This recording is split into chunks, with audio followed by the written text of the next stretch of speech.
विश्वमाऊली ज्ञानोबाराय यांचा 750वा जयंती महोत्सव हा संपन्न होतो आहे। ज्ञानोबाराय 1193 शकेला जन्माला आले। 1190ला निवृत्तीनाथ महाराज, 1193ला ज्ञानेश्वर महाराज, 1196ला सोपान काका आणि 1199ला आदिशक्ती मुक्ताबाई ह्या प्रगट झालेल्या आहेत। नामदेवरायांच्या गाथ्यामध्ये जनाबाईंच्या अभंगामध्ये हा प्रमाणभूत अभंग त्यांच्या बाडामध्ये, त्यांच्या वहीमध्ये, पोथीमध्ये हाच प्रमाणभूत अभंग सापडतो आहे। अन्य काही लोकांनी अन्य शकाचे प्रमाणभूत नसलेले, गाथ्यामध्ये नसलेले अभंग ते सांगून अन्य शकांमध्ये जन्म झाला असं सांगतायत, परंतु ते अभंग नामदेवरायांच्या गाथ्या, नामदेवरायांचे वंशज जे आहेत, नामदास घराणं पंढरपूरचं, त्यांच्या त्या वह्यामध्ये कुठेच ते अन्य अभंग सापडत नाहीत।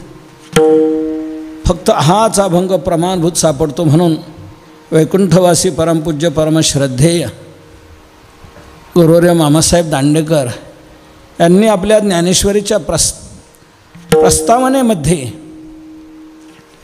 हेच शक मानलेलं आहे की ज्ञानोबाराय हे 93 साली प्रगट झाले। 93चे साली ज्ञानेश्वर प्रगटले, 93चे साली ज्ञानेश्वर प्रगटले, 93चे साली ज्ञानेश्वर प्रगटले, 93चे साली ज्ञानेश्वर प्रगटले, सोपान देखिले शहानवात, सोपान देखिले शहानवात, सोपान देखिले शहानवात, सोपान देखिले शहानवात। भक्तश्रेष्ठ जनाबाईंचा अभंग गाथ्यामध्ये आहे, तोच प्रमाणभूत या प्रकारे मामासाहेबांनी मानलेला आहे। शालिवाहन शका 1190 निवृत्ती आनंद प्रगटले, 93चे साली ज्ञानेश्वर प्रगटले, सोपान देखिले शहानवात, 99चे साली मुक्ताई देखिली, जने म्हणे केली मात त्यांनी। असा भक्तश्रेष्ठ जनाबाईंचा अभंग हा गाथ्यामध्ये सापडतो, म्हणून तो प्रमाणभूत मानून गुरुवर्य मामासाहेबांनी 1193 हा शक ज्ञानोबारायांच्या जन्माचा मांडलेला असल्यामुळे आता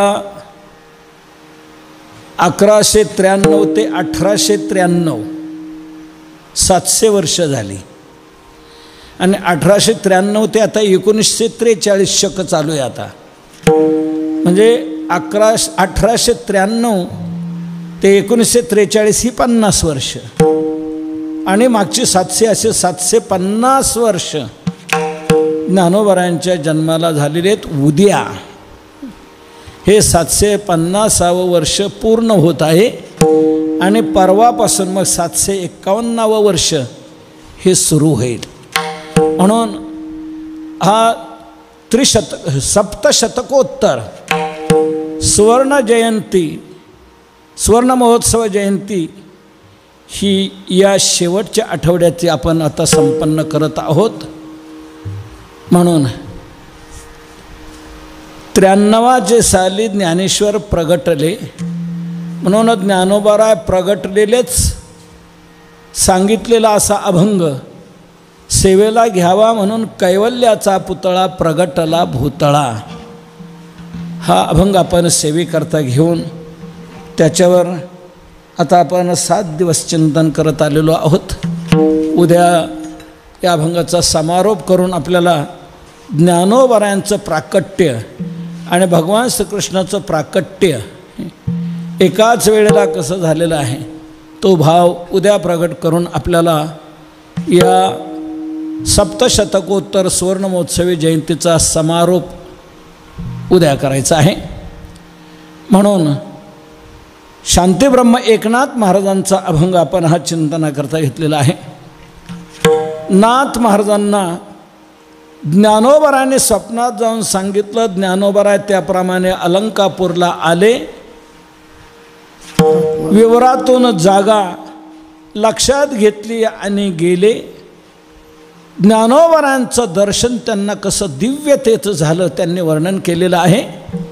दिव्य तेज पुंज मदनाचा पुतळा परब्रह्म केवळा बोलत असे. श्री ज्ञानदेवे येऊनी स्वप्नात सांगितली मात मज लागे.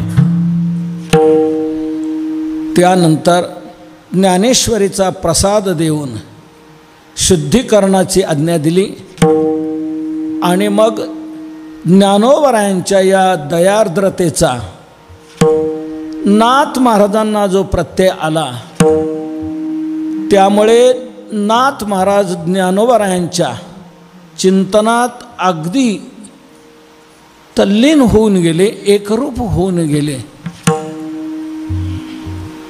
ज्ञानोबराय सारखं डोक्यात ज्ञानोबराय ज्ञानोबराय ज्ञानोबराय.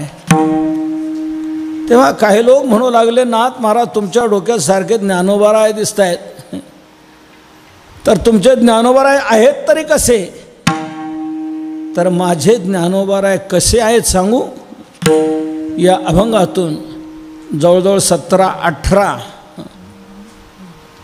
एक विशेषण देऊन ज्ञानोबरायांचं महत्त्व नाथ महाराजांनी प्रगट केलेलं आहे. माझे ज्ञानोबराय कसे सांगू. ते कैवल्याचा पुतळा आहेत, ते चैतन्याचा जिव्हाळा आहेत, या भूतलावर ते प्रगट झालेले आहेत.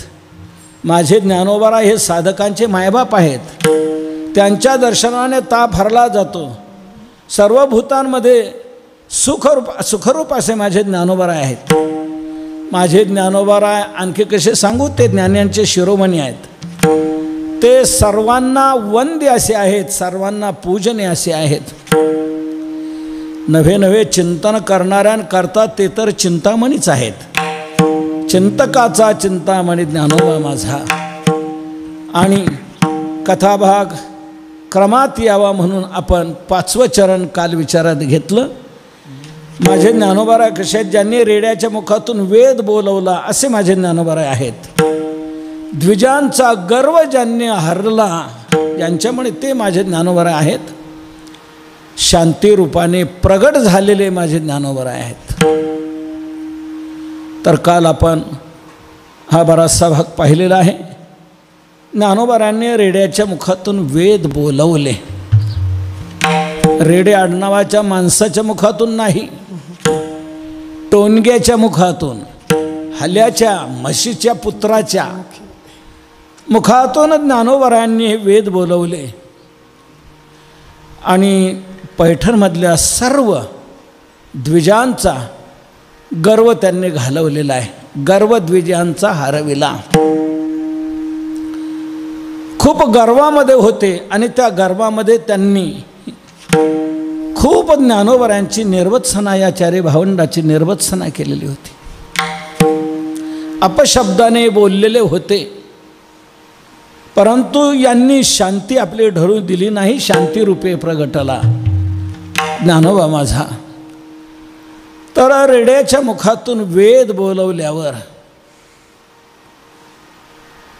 ते म्हणू लागले, हे सामान्य नाहीत, हे भगवंताचे अवतारच आहेत, भगवानच ते यांच्या रूपाने प्रगट झालेलं आहे, असं सर्व द्विजांना वाटू लागलं. परंतु काय काय द्विजांच्या अंतःकरणातलं जाईनच बुवा. काहींच्या अंतःकरणात असं राहतं की काही केलं तर त्यांच्या अंतःकरणातून ते निघतच नाही.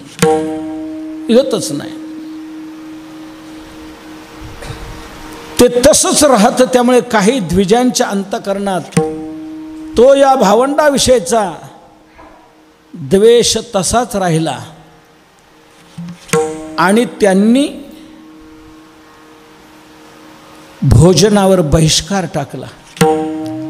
त्यांनी अवताराचं स्वरूप मान्य केलं, पण लौकिक भाषेत बोलायचं म्हणजे रोटी व्यवहार मान्य केला नाही. विठ्ठल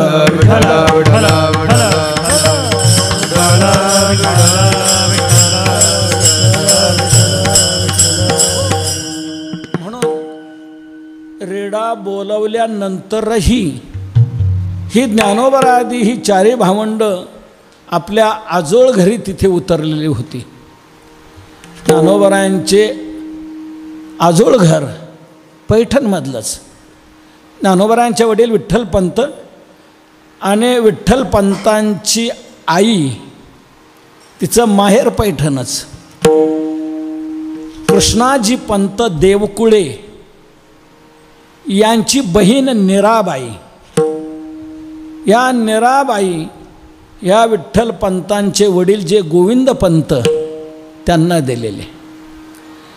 म्हणून गोविंदपंतांची ही सासरवाडी, विठ्ठलपंतांचं ते मामाचं घर, मातुलगृह. विठ्ठलपंतांचे मामा कृष्णाजीपंत देवकुळे आळंदीवरून शुद्धीपत्र आणण्याकरता हे भावंड पैठणमध्ये गेली. ते उतरली आपल्या आजूळ घरी. कृष्णाजी पंतांना खूप आनंद झाला. का रे तुम्ही कसे आहात?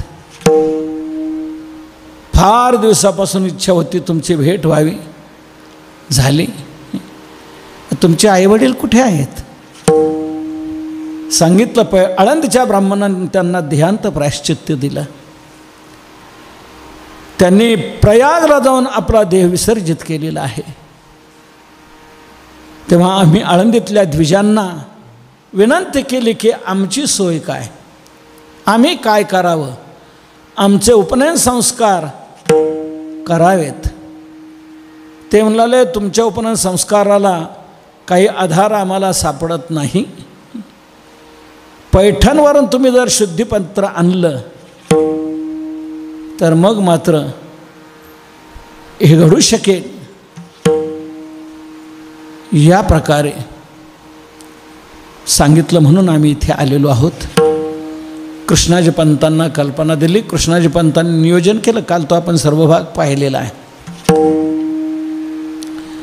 हे झाल्यानंतर मला पुढचं महत्त्वाचं सांगायचं आहे. रोटी व्यवहार काही ब्राह्मणांनी मान्य केला नाही. यांच्या संबंधात तिथे भोजन करायचं नाही, भोजनावर बहिष्कार टाकला. म्हणून नेमका प्रकार असा, कृष्णाजी पंत देवकुळे यांच्या घरी श्राद्धाचा कार्यक्रम होता वाटला. तेव्हा श्राद्धाकरता सर्व पैठणमधल्या द्विजांना त्यांनी निमंत्रण दिलेलं होतं. परंतु ही संन्यासाची मुलं त्याच घरी उतरलेली आहेत. म्हणून ते अन्न दूषित आहे तिथलं. तिथे आपण जेवायला जायचं नाही, तो रोटी व्यवहार आपल्याला करायचा नाही. या प्रकारे सांगून एकमेकांना लगेच सांगितलेलं आहे. मोबाईलवर सर्वांना बातमी ती दिली गेली. कृष्णाजी पंताने स्वयंपाक तयार केलेला आहे. सर्व वाट पाहत आहेत कधी येत आहेत द्विजवृंद आणि मग आपल्याला श्राद्ध संपन्न करायचं आहे. बराच वेळ झाला, अपराह्न काळ आलेला आहे. तोही पूजन करून व्यतीत झालेला आहे. आता येतील मग येतील, आता येतील मग येतील, पण कोणीच येईनात जेवायला. कृष्णाजी पंत खूप बाहेर जाऊन इकडून तिकडून चला चला म्हणतायत, हा आलो म्हणतायत, निघून जात आहेत, कोणी येत नाही. त्यावेळेला कृष्णाजी पंत खिन्न झाले. माऊलींनी पाहिलं, आजोबा आपण खिन्न का? काय तुम्हाला सांगून काय? म्हणे सांगा ना काय, त्याचं काय आपल्याला निराकरण करता येईल. म्हणे श्राद्ध आहे आज वडिलांचं, सर्व द्विजवृंदांना निमंत्रण दिलेलं आहे पण कोणी यायला तयार नाहीत. म्हणे मी जातो विनंती करायला. हो तुमच्यामुळे तर येत नाहीत. मग काय करायचं आता? ज्ञानोबराय म्हणतात आमच्यामुळे येत नाही. हो मग तुम्हाला एक मान्य आहे का? म्हणे काय?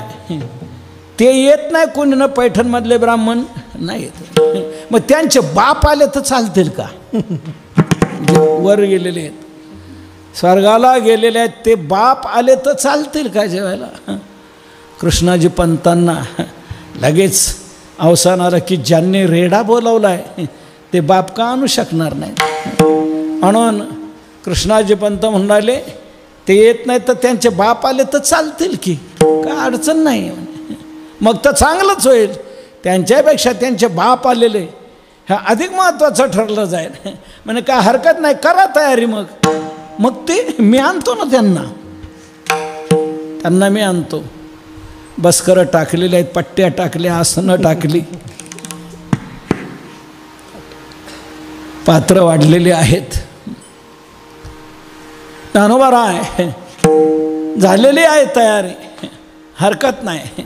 ज्ञानोबरायांनी सांगितलं काही गडबड होण्याची शक्यता आहे तर दारं लावून घ्या, दारं बंद करा.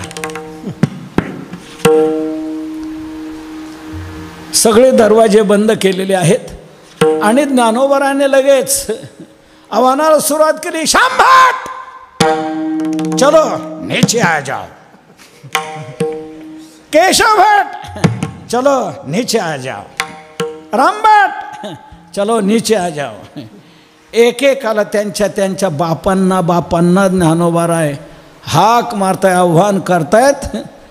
ते केल्याबरोबर कोण थांबू शकेल? हो ज्ञानोबरांचं बोलणं पटापट सर्वांचे बाप येऊन उतरले तिथे. हातपाय त्यांनी धुतलेले आहेत आणि बसलेले आहेत. आदराने बसवलं, अध्याय सुरू केला. वाढणं चाललेलं आहे, जोराने तो गजर होतो आहे. इकडे बाहेर सगळ्यांची कुजबूज चाललेली, आवाज यायला लागला ना तिकडून. म्हणे कोण गेलं? रामभट्टाने तर मला सांगितलं होतं आपण जायचं नाही, तोच गेला का काय? रामभट्टाच्या घरी जाऊन पाहत होतो, तो आहे. केशव भट, विठ्ठल भट, जे जे काय होते त्या सर्वांच्या घरी एकमेक जाऊन पाहत आहेत. ते सर्व त्यांच्या घरीच दिसत आहेत. अरे मग गेलं कोण? सगळे तर घरी आहेत, मग गेलं कोण? म्हणे तिथे जेवायला. म्हणे आता सगळे घरं परत, आपण तर बरेचसे घेतलेले आहेत दाखले, सगळे घरीच आहेत. आता पाहण्यापेक्षा तिथं कोण गेले तेच पाहू ना. लगेच त्यांचा फोटो घेऊया, खेचूया. म्हणून एकाला सांगितलं जा रे पाहायला. तो आला तिथे पाहायला, दरवाजे बंद, खिडकी दिसली वर, पण खिडकीपर्यंत तोंड पुरत नव्हतं.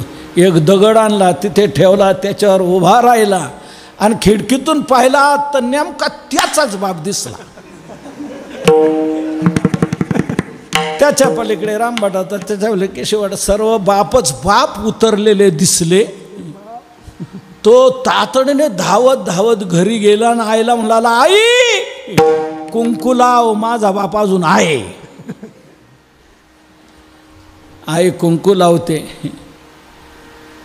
कुंकू लावता येईल पण हातात बांगड्या कुठून आणणार? डोक्याला केस कुठून आणणार? जिकडे तिकडे कासाराच्या दुकानात गर्दी बांगड्या भरायला. बांगड्या भरता येतील पण केस कुठून आणणार?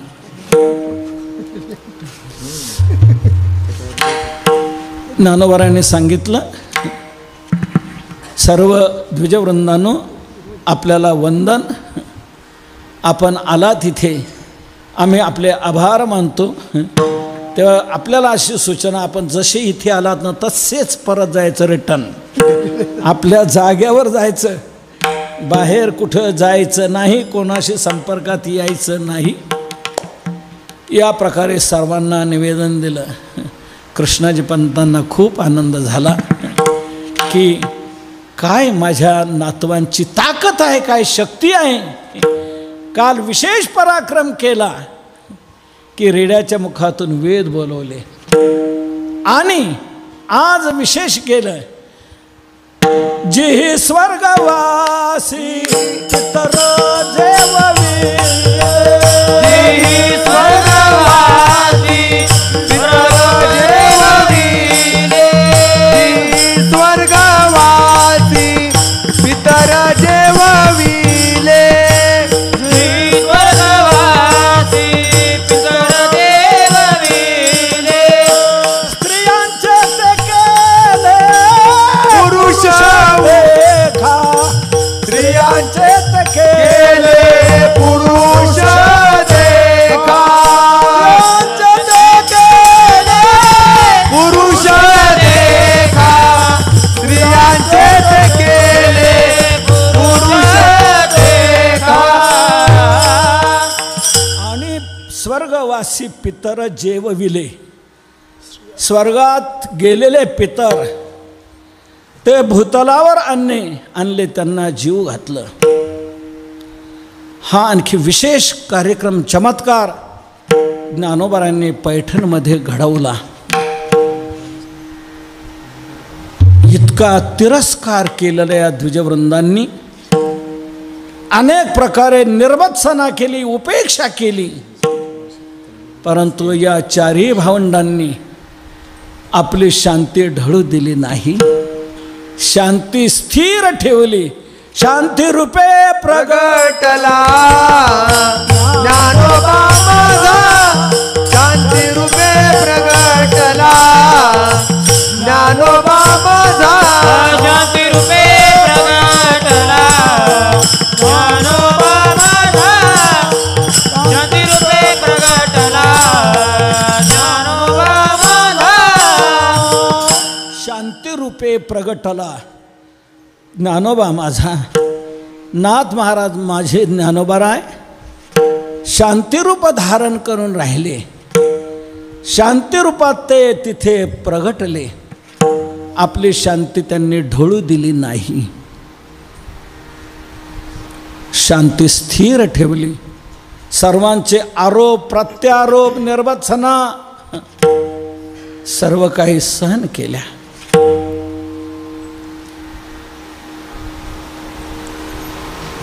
शांती रूपाने राहिले.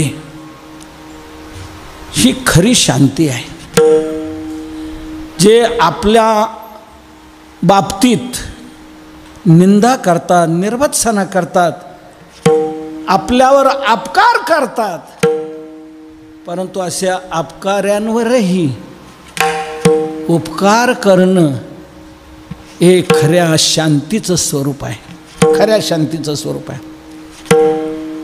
अपकारांवर जो क्रोध करतो, कोप करतो, तो नागवला जातो. अपकार्यावरी जो कोपला तोच कोपे नागवला. अपकार्या जेने उपकार केला तोच दादूला परमार्थी. नाथ महाराज भागवतात सांगतात, अपकार्यावरी जो कोपला तो कोपे जाण नागवला. तो क्रोधानेच त्याला नागवलं. तो क्रोधाच्या आहारी गेला. परंतु अपकार्यावरी ज्याने उपकार केला तोच दादूला परमार्थी. म्हणून अपकार्या उपकार करती तेच पैगा निज शांती. अपकार्यावरही जे उपकार करतात तीच खरी आहे शांती. की अपकार्याने अपकार करूनही त्याच्या अपकाराची अंतःकरणात आठवण न राहणं क्रोध न निर्माण होणं, क्रोधाच्या आहारी न जाणं, शांती धरून राहणं, हीच खरी शांती आहे, हीच खरी शांती आहे. आणि याच शांतीत सुख आहे, याच शांतीत समाधान आहे. शांतीच्या पलीकडे सुख नाहीच. शांती परते नाही सुख, येर आवगेचे दुःख, येर आवगेचे दुःख, येर आवगेचे दुःख. शांती परते नाही सुख, येर आवगेचे दुःख, येर आवगेचे दुःख, येर आवगेचे दुःख. शांती परते नाही सुख, एर अवघेचे दुःख, म्हणून शांती धरा, उतराल पैल तिरा. अशी शांती अशा सत्पुरुषांच्या ठिकाणी नांदत असते. कितीही अपकार केले तरी त्यांच्या बाबतीत त्यांच्या ठिकाणी क्रोध निर्माण होत नाही, शांती धारण करून राहतात. म्हणून अशा या द्विजांनी अनेक प्रकारे अपराध केले, निर्वत्सना केली, उपेक्षा केली, तर या चारी भावंडांनी आपली शांती ढळू दिली नाही. शांती रूपातच तिथे प्रगट झाले आणि सर्वांना शांतीचं दर्शन घडवलं. शांती रूपे प्रगटला ज्ञानोबा माझा, ही खरी आहे लक्षण. हृदयी चेनी ज्ञाने, जे देही उमटती चिन्हे. हृदयातल्या ज्ञानाने देहामध्ये जी चिन्ह उमटली जातात त्यापैकी शांती आहे. अमानित्व मदंभित्व महिंसा क्षांतिरार्जवम आचार्योपासनम शौचम स्थैर्यम आत्मविनिग्रह. 13व्या अध्यायामध्ये सर्व लक्षणं दाखवलेली आहेत. हृदयात ज्ञान निर्माण झाल्यानंतर ही चिन्ह कशी उमटली जात आहेत, तर ही शांती, हे लक्षण अशा महात्म्यांच्या ठिकाणी, सत्पुरुषांच्या ठिकाणी हे दिसून येतं. या ज्ञानोबा रामदेवच्या आणि दिव्य भावंडांच्या जीवनात ही शांती अगदी घर करून होती. म्हणून इतका क्रोध येण्यासारखा प्रकार या द्विजांनी घडवला तरी यांना क्रोध आला नाही, शांती आपली त्यांनी ढळू दिली नाही. त्यांच्याविषयी पुन्हा सद्भावना, अपराध्यावरही उपकार करण्याची प्रवृत्ती, ही आहे खरी शांती. आपल्याला एक अगोदरचा प्रसंग सांगतो यांचा. ही चारी भावंड आळंदीमध्ये जन्माला आल्यानंतर तिथेच बालपण हे गेलेलं आहे. लोक निर्वत्सना करायचे, आप्तवर्गांनी सोडून दिलं, मग सिद्ध बेटात जाऊन ही राहिली चारी भावंड. जीवननिर्वाह करता काही नाही, मग कोरांना मागायचं, भिक्षा मागायची. एके दिवशी मकर संक्रांतीचा दिवस, मकर संक्रांतीच्या दिवशी एका गृहस्थाला काय भावना झाली कोणास ठाऊक, ही बालकं भिक्षा मागतायत.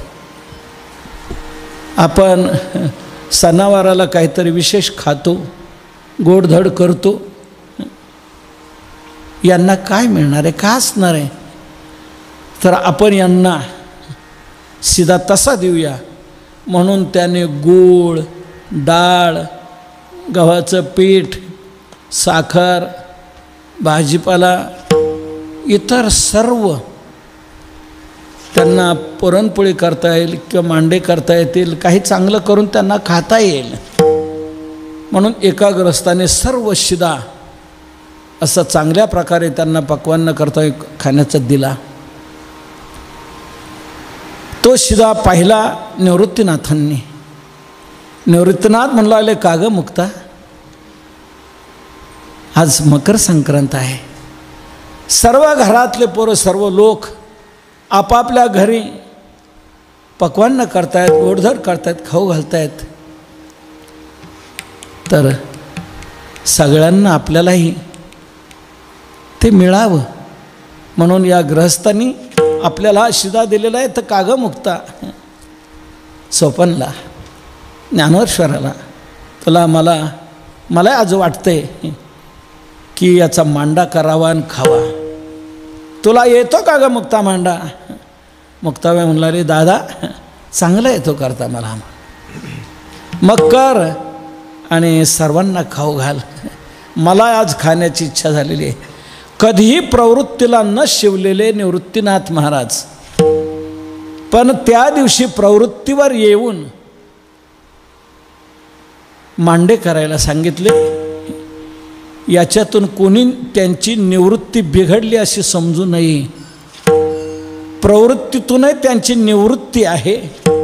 नवे सांगू, या निवृत्तीतून जी प्रवृत्ती निर्माण झालेली आहे, या प्रवृत्तीतून 2 सत्पुरुषांना घडवायचं होतं, म्हणून त्याची ही प्रवृत्ती आहे.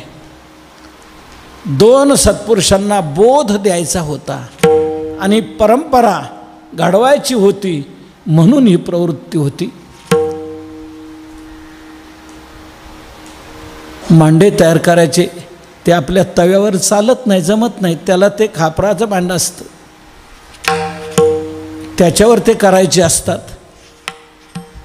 म्हणे मग मुक्ता, अगं भांडं त्याला म्हणे, मी जाते ना दादा, कुंभारवाड्यात जाते आणि घेऊन येते. मुक्ताबाई कुंभारवाड्यात गेली.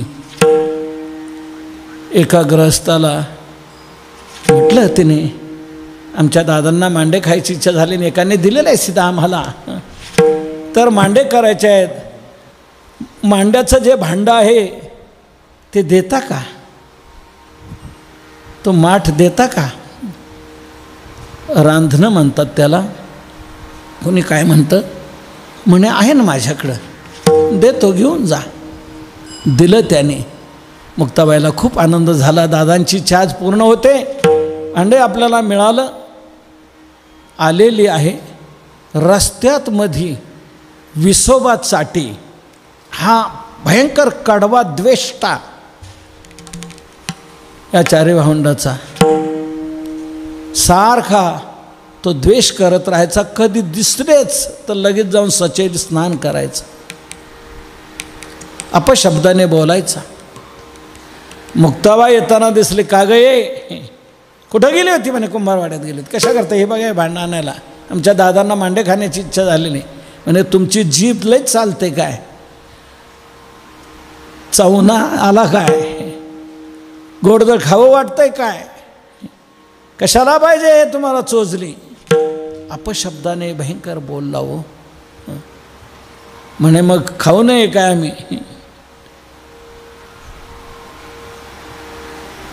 काही लोकांचा काय गैरसमज असतो, साधू लोकांनी हे कशाला खायला पाहिजे, त्यांना कशाला गोडधोड पाहिजे, बोलतात काय काय. अहो जोग महाराजांना बोलला ते एक जण, जोग महाराज तुम्हाला कशालाही पाहिजे, बदाम काजून पिस्ते एवढं चांगलं खायला कशाला खायला पाहिजे? मग म्हणे आंबवून ठेवा माझ्या पुढे, मी काय माहीच आहे का कटवान काय कशाला पाहिजे? चोजले हे करायचं ते करायचं, हा म्हणे करायचं, ते भांडं दे इकडे. नाही म्हणे मी दिलंय मला त्याने, जातो घेऊन, जाते भांडं करायचे. हा गेला, हिसकून घेतलं होते भांडं. म्हणे मी दुसरं जाऊन आणेल. कसे आणते ते पाहतो. ते घेतलं भांडं, खाली फोडून टाकलं आणि कशी जाते मी पाहतो. मी येतोच कुंभारवाड्यात म्हणे. गेली मुक्ता हो परत आणायला. पण हा मूर्ख गेला तिथे आणि जो कुंभार परत द्यायला लागला होता त्याला दमबाजी केली. देतील तर याद राख, माझ्याशी गाठ आहे. तुम्हाला दिलेलं सर्व भांडवल माझं लगेच आत्ता वसूल करेल, आत्ता दे. तगादा सर्वांना भांडवल याचं असायचं तिथे कुंभारवाड्यातल्या लोकांना. तेव्हा कोणी द्यायचं नाही यांना. हा मुक्ताबाई जिथे जिथे जायची त्या कुंभाराला द्यावं वाटायचं हो, दया निर्माण व्हायची. पण हा निर्दयी देऊ देत नव्हता. शेवटी मुक्ताबाई रडत रडत येते आहे. आल्यानंतर रडताना मुक्ताबाई ज्ञानोबरायांनी पाहिली. का गं मुक्ता रडतेस? मुक्ता म्हणाले, दादा मोठ्या दादांना आज मांडे खाण्याची इच्छा झाली. मला त्यांनी सांगितलं करता येतं का? मी करते म्हटले. म्हणून मी भांडं आणायला गेले होते. भांडं मिळालेलं होतं, पण तो विसोबा चाटी आला आणि त्यांनी हिसकावून घेतलं, फोडून टाकलं आणि मला दिलं नाही, देऊ दिलंही नाही. काय करू आता? दादांची इच्छा अपुरी राहते. ज्ञानोबराय म्हणतात नाही, इच्छा अपुरी नाही राहू द्यायची. मग करणार काय आता? भांडं तर पाहिजे ना त्याला. म्हणे आहे ना भांडं. कुठं? माझ्याजवळ आहे. तू तयारी कर सगळी, माझ्या पाठीवर भास तू. हे भांडच आहे. भांडं कशाचं असतं? ते मातीचं. आणि हे कशाचं आहे? हे मातीचंच. मग हे तो 5 मेळावा, पृथ्वी आप तेज वायू आकाश, त्याचं बनलेलं हे शरीर आहे. हा पृथ्वीचा अंश आहे, हे मातीचंच आहे. तू कर तयारी. तयारी केली. ज्ञानोबरायांनी असं वाकून आपली पाठ योगाग्नीने तप्त केली. एकदम तापलेली, लाल झालेली पाठ. मुक्ताबाईने त्याच्यावर मांडे भाजले. आता ते काय काँग्रेसच्या सरपणाचा जाळं होता काय? तो योगाग्नीचा जाळ होता. त्याच्यावरच ते मांडे. त्याचा इतका वास सुटला, तो वास विसोबा चाटीच्या नाकात जाऊन शिरला. वास त्याला लागला. काय वास?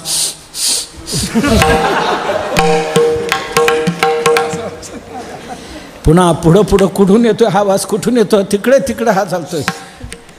काही माणसं वासावर जातात, त्यांना फक्त वास लागला पाहिजे का तिकडे लगेच ते धावतात, पळतात.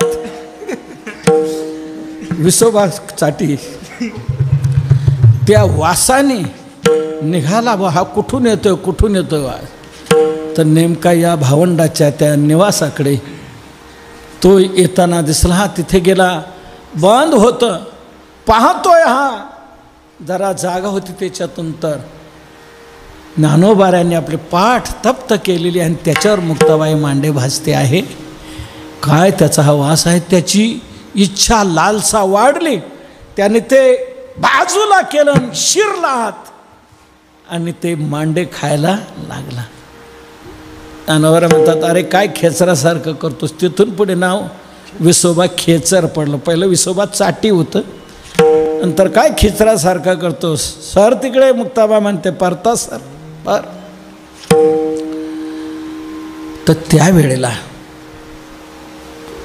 अशा अपराध्याला, विसोबा खेचरालाही ज्ञानोबाने सांगितलं, मुक्तायाला बोध करा. असा तिरस्कार करणारा, शिव्या देणारा अपराधी विसोबा खेचर, पण त्याला मुक्ताबाईने बोध दिला. त्याला अवस्थेला प्राप्त करून दिलं. तो या श्रेष्ठ स्थितीला प्राप्त झालेला, तो इतका विशेष बनवला की नामदेवरायांचं गुरु होण्याचा मान त्याला मिळाला. विठ्ठला विठ्ठला.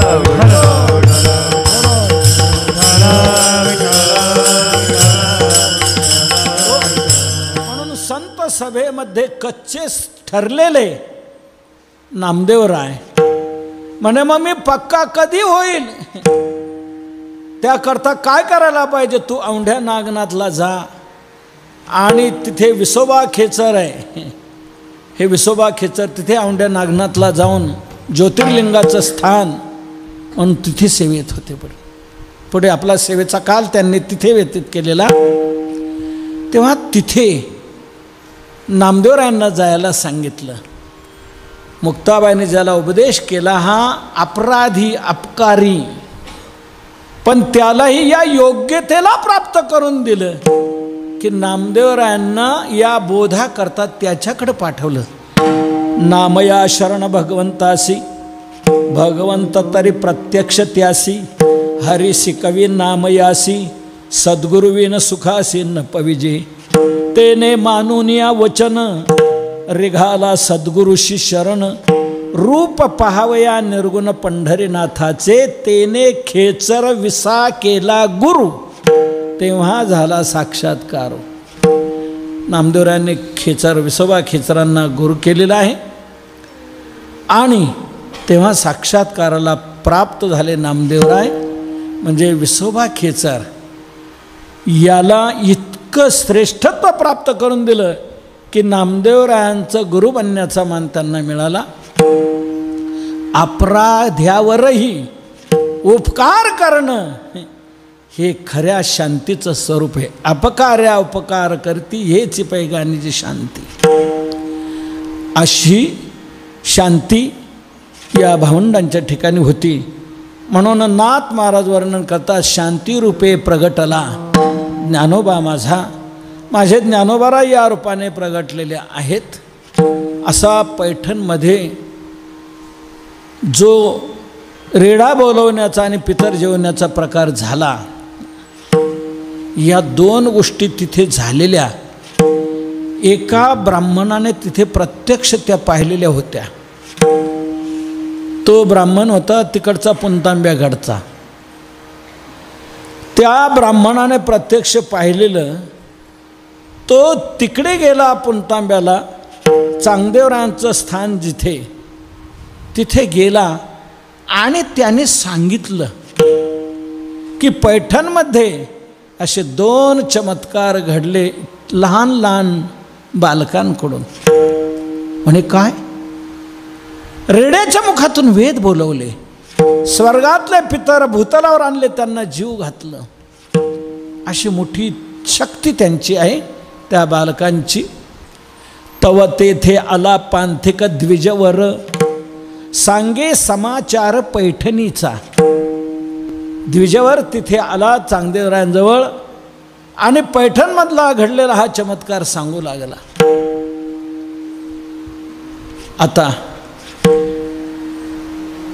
ज्ञानोबरायांनी हे जे केलं, द्विजांचा गर्व हरण केला, हे तर द्विज त्यातलेच होते. पण जो परमार्थगामी साधनानिष्ठ अनेक साधनेमध्ये संपन्न असलेला पण त्याच्याही ठिकाणी असणारा गर्व तोही घालवण्याची ही ज्ञानोबरायांच्या निवृत्तीनाथांच्या अंतःकरणात संकल्पना. मी मगाशी जे बोलून गेलो की निवृत्तीनाथांना जी प्रवृत्ती झाली मांडे घालण्याची, ती प्रवृत्ती या दोघांना निवृत्त करण्याकरता ती प्रवृत्ती होती. विसोबा खेचरांची प्रवृत्ती घालवण्याकरता, निवृत्तीत येण्याकरता ही प्रवृत्ती होती. विसोबा खेचराने निवृत्तीत यावं, नामदेवरायांनी निवृत्तीला यावं, या अवस्थेला प्राप्त व्हावं, याकरता ही प्रवृत्ती होती निवृत्तीनाथांची. तसं या रेड्याच्या मुखातून वेद बोलवल्यानंतर रेडा हा तरी जीव आहे, प्राणी आहे, सजीव आहे. त्याला बोलवलं हा ज्ञानोबरायांचा विशेष चमत्कार. पण याहीपेक्षा विशेष चमत्कार नाथ महाराजांना आणखी एक दिसून आला की नाथ महाराजांना हे जाणवलं की रेडा जरी असला तरी तो सजीव आहे, जीव आहे. त्याच्या मुखातून वेद बोलवले, त्याचा उद्धार केला. यात काय नवल? परंतु याच्यापेक्षा विशेष नवल ज्ञानोबरांचं हे आहे की त्यांनी जडाला देखील चेतना देण्याचं काम केलं आणि त्याच्यातून मोठ्या सिद्ध योग्याला आपल्या भ्रांतीतून दूर केलं. हा विशेष चमत्कार अभंगाच्या 4थ्या चरणात नाथ महाराज सांगतायत. चालविले जडा बिनते, चालविले जडा बिनते, चालविले जडा बिनते,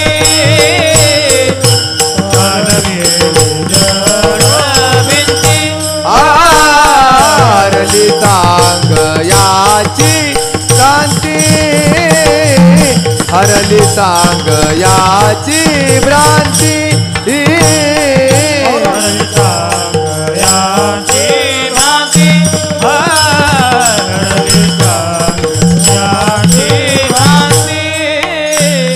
मोक्ष मार्गीचा सांगाती ज्ञानोबा माझा मोक्ष मार्गीचा सांगाती ज्ञानोबा माझा मोक्ष मार्गीचा सांगाती ज्ञानोबा माझा मोक्ष मार्गीचा सांगाती ज्ञानोबा माझा ज्ञानोबा माझा साधकांचा माय बाप साधकांचा माय बाप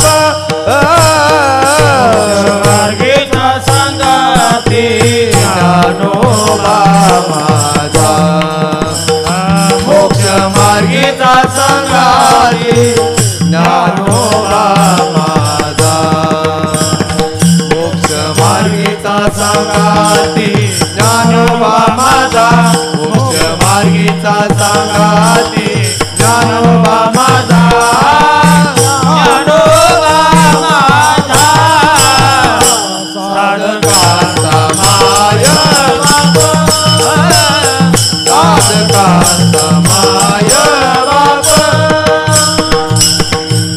ज्ञानोबरांची अलौकिक क्रांती आणखी अशी तो एक विशेष चमत्कार नाथ महाराज अभंगाच्या 4थ्या चरणातून प्रगट करतायत की ज्ञानोबरांनी काय केलं आणखी चालविली जड भिंती हरली चांगयाची भ्रांती मोक्ष मार्गीचा सांगाती ज्ञानोबा माझा निर्जीव अशी भिंत ज्ञानोबरांनी चालवली हे ज्ञानोबरांचं विशेष सामर्थ्य आहे विशेष सामर्थ्य आहे हे सामर्थ्य भगवंतापेक्षा अधिक आहे भगवान समर्थ आहे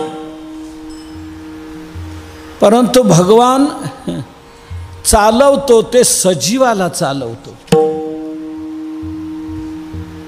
सजीवाला चालवतो चाले हे शरीर कोणाची या सत्ते कोण बोलविते हरिगण सजीवाला तो चालवतो निर्जीवाला तो चालवत नाही ज्यातला जीव गेलाय त्याला तो चालवत नाही मग त्याला चालवायला 4 जण लागतात आहे ना तुमच्याकडे किती लागतात 4 जणच लागतात तो चालवू शकत नाही त्याला 4 जण लागतात आणि मग घेऊन जात असतात देव चालवतो पण सजीवाला चालवतो निर्जीवाला नाही मुकं करोति वाचालम पंगुम लंघयते गिरिम यत् कृपा तमहम वंदे परमानंद माधवम पंगुम लंघयते गिरिम पंगुम सजीवम पंगुम निर्जीवम पंगुम न लंघयते विठ्ठल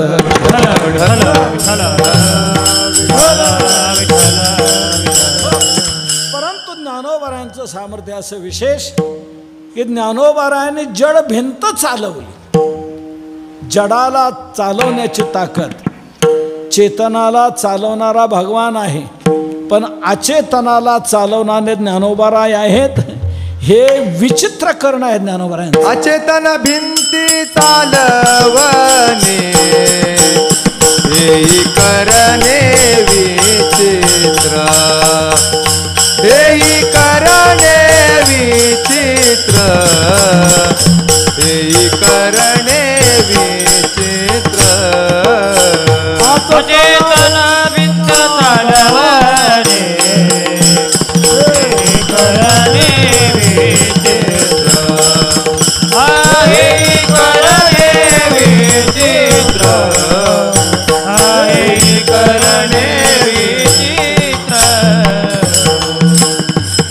अचेतन भिंती चालवणे हेही करणे विचित्र ज्ञानोबरायांचं हे विचित्र करणं आहे अचेतन असणाऱ्या भिंतीला ज्ञानोबरायांनी चालवलेलं आहे हे कशा करता चालवलं नाथ महाराज तो दाखला देतात चांगदेवाची भ्रांती घालवण्याकरता. चालविली जड भिंती हरली चांग याची भ्रांती. जड भिंती चालविली त्यामुळे काय पदरात पडलं, काय घडलं? हरली चांग याची भ्रांती. चांग याची भ्रांती हरली.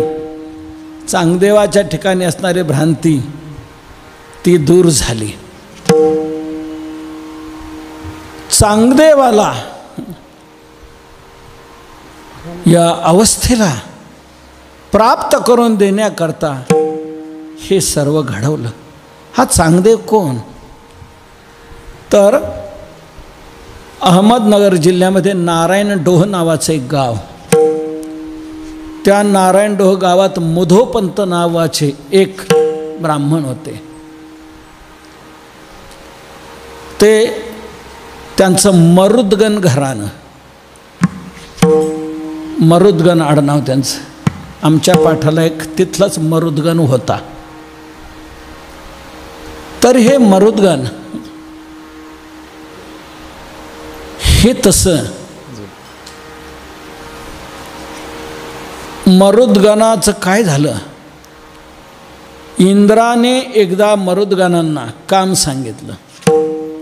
स्वर्गामध्ये मरुदगणांना काम सांगितलं की तुम्ही एक काम करा. पण काय त्याच्या ध्यानात राहिलं नाही, काय आठवण राहिली नाही. तो विसरला. त्याने इंद्राने सांगितलेलं काम केलं नाही. लगेच इंद्राने विचार केला, माझा उपमर्द केला आणि माझा अपमान केला, अवज्ञा केली, माझं ऐकलं नाही. लगेच इंद्राने शाप दिला, तू मृत्यूलोकात मनुष्य रूपाने जन्माला येशील. मग तेच मरुदगण मृत्यूलोकात जन्माला आलेला हेच मुधोपंत. त्या मुधोपंतांच्या घराण्यातले चिरंजीव त्यांचे चांगदेव महाराज. हे त्या मरुदगणांचा अंश. त्यावेळेला अतिशय देखणे, अतिशय सुंदर असे मुधोपंतांना हे चिरंजीव झाले. मरुदगण ते शापित. त्यावेळेला त्या मरुदगणाने मात्र तिथे इंद्राला म्हटलं, उशाप मागितला. तेव्हा इंद्राने सांगितलं की भगवान विष्णूच ज्या वेळेला पुढे अवतार धारण करतील आणि मग त्यांच्यापासून तुमचा उद्धार होईल, मग तुम्ही पूर्वत व्हाल असं सांगितलं. आणि तेच मरुदगण आलेले अवताराला म्हणजे चांगदेव महाराज अतिशय देखणे होते, अतिशय सुंदर होते. म्हणून चांगलं दिसत असल्यामुळे त्यांचं नाव चांगदेव ठेवलं.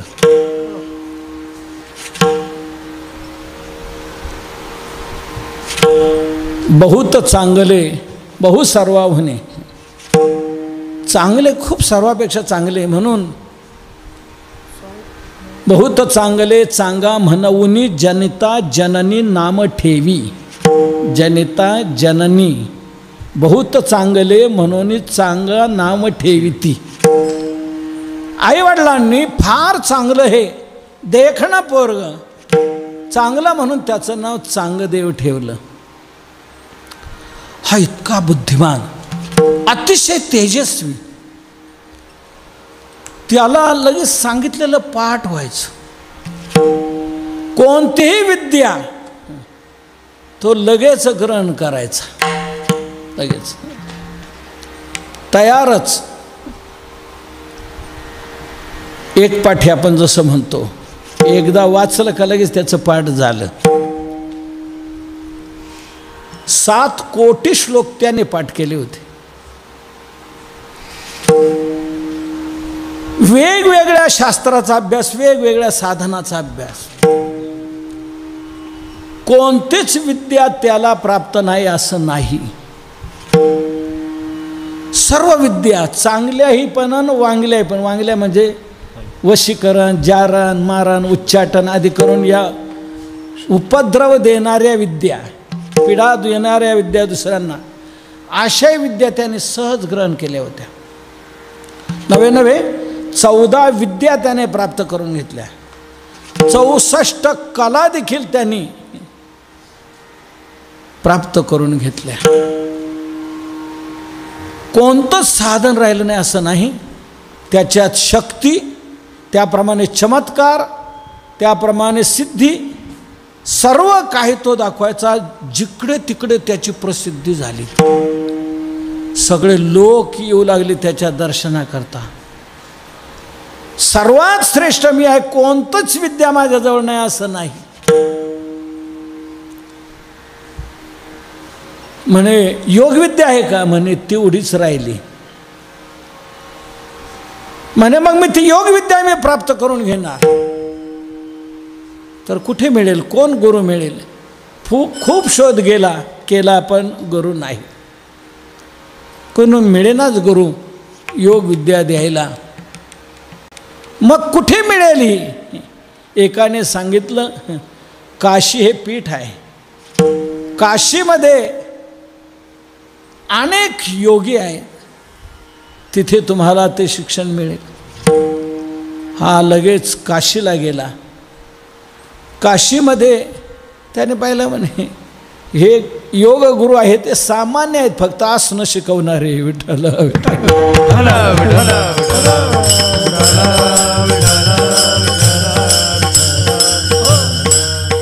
सामान्य दररोजचा योगा करणारे असे आहेत.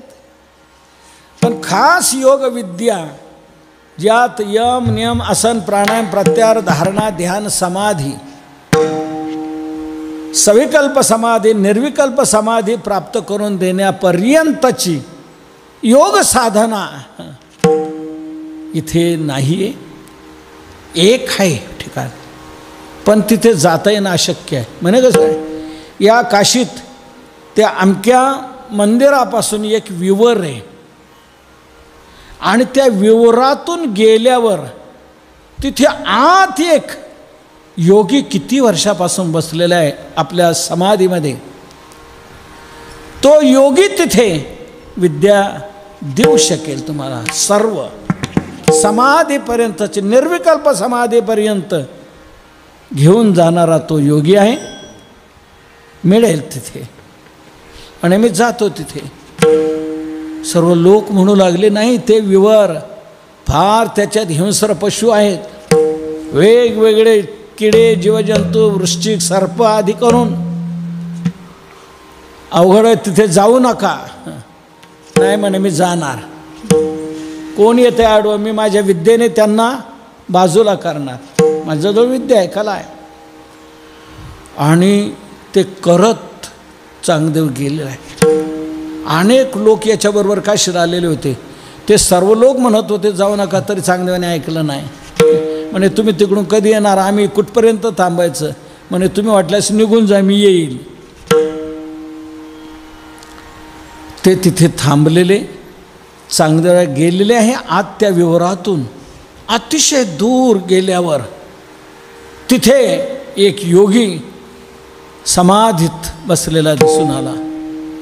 याने नमस्कार केला, प्रार्थना केली, विनंती केली. योगी कसे वित्थांतशीवर आले कोणास ठाऊक. त्यांनी पाहिल्यावर आपण कोण? म्हणे मी महाराष्ट्रातून आलेलो आहे. महाराष्ट्र से मैं आया हूँ.